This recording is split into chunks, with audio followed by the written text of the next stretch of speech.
Hi, this is Pam. Not done yet, of course, still at it.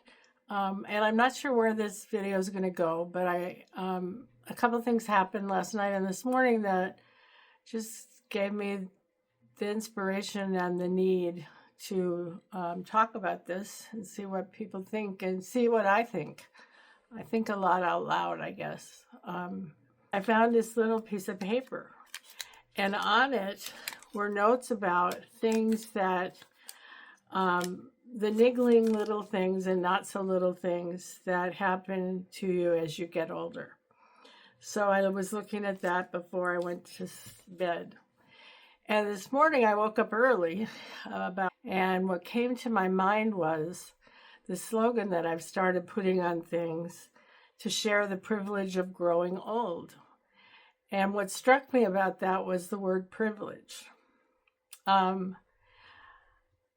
I've been aware of white privilege for a very long time and feel very strongly that white people need to understand it, and they need to understand it better, what that means for other people, that we are so privileged to move so freely and sometimes even radically in this society when people of color are not able to even live simply in this culture, especially now.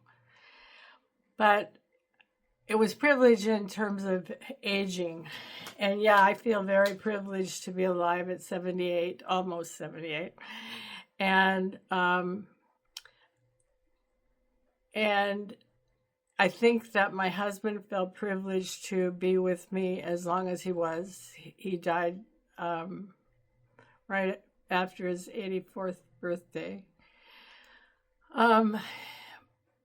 But there are people, and my husband actually might be one of them, for who living a longer life with serious illness or serious cognitive impairment or terminal conditions, it isn't a privilege, it's a burden.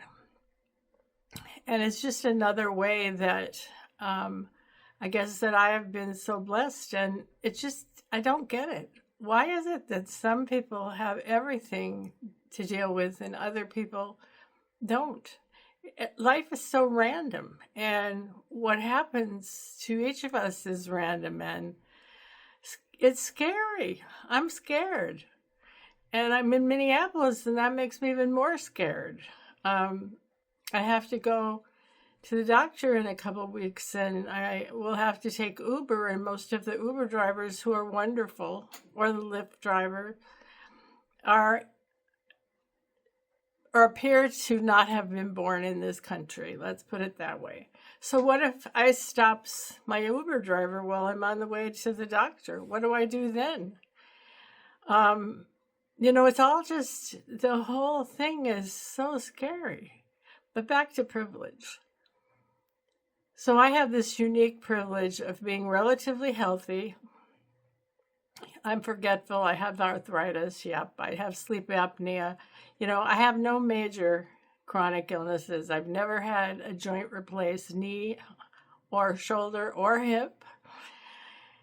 I've been able to afford to be in therapy most of my adult life, which thank God for that. I have good insurance. I am able to take care of myself right now in every way except not having a car. And what do I do with that? How do I live with that privilege? And I can share it, yeah. But if someone isn't as fortunate as I am with their health or their resources, well, it's a lot. And I guess I don't know where I'm going with this. I just had to get it out. And it is great to be old because you are alive. But when you're suffering and you're old, that doesn't probably feel like a privilege to most people. And I don't want to diminish their pain and their reality by suggesting that